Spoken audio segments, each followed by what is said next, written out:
Welcome back to Manual for Life Monday, where every week we focus on a particular theme and see how we can apply it into our daily lives. Last week, a couple of my friends got on and talked about consistency and how it's one of the hardest parts of our walk in faith, but also the most important. And almost all of them mentioned habits, the small daily things we do throughout our day that keeps our relationship with God alive and growing. And so in this video, we're going to look at some habits that will help us stay consistent in faith and really keep that fire burning and our relationship with God steady and alive. Habit number 1, starting your day with godly influence.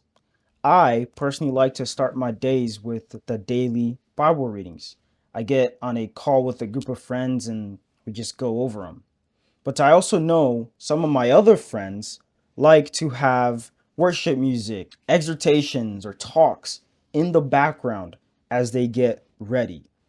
All that to say, starting your day with godly influence sets the tone and direction for whatever else that follows. It just sets your mind on God first before anything else tries to distract you. The principles, lessons, and motivation you get from whichever form of content you choose really stays at the forefront of your mind, guiding your thoughts, choices, and reactions.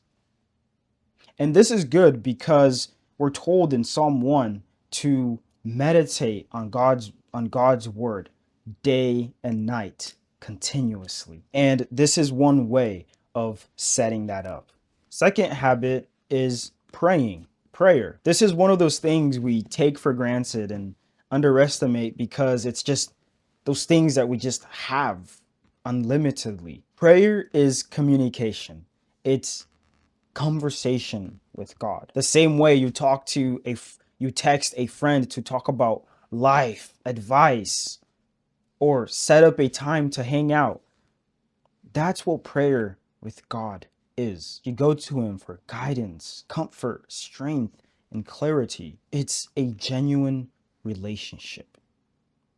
I remember the speaker for BCYC 2025 advised us to set a dedicated time for prayer out of our day, whether it's 5, 20, 30 minutes, and just sit there and pray about anything, really. Talk to God about your struggles, guidance, comfort, anything. Prayer is how you have a conversation with God. With any relationship, communication is what builds the relationship. This is the way, this is how you communicate with God. Third habit is personal Bible studies. This is where you actually get to hang out with God. You sit with him and get to know him on a deeper level. You can really choose a topic, whether it's character studies, word study, places, anything, and really just open the Bible and learn everything about that.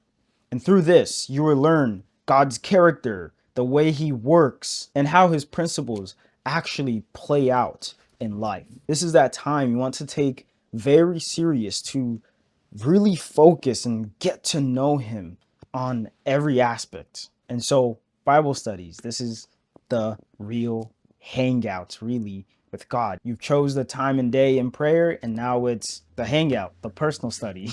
And so to conclude, think of your relationship with God as a plant. A plant needs, sunlight and water to grow. And your daily habits, these small things you do throughout your day, are that water and sunlight. They nourish your spiritual life and help you grow into what you were meant to become. And so the challenge for you this week is to incorporate these daily habits, these small things in your life to keep that fire burning and that relationship with God alive. And you will see your character start to shift to more Christ-like. And overall, your relationship with God will be stronger than ever. See you next week.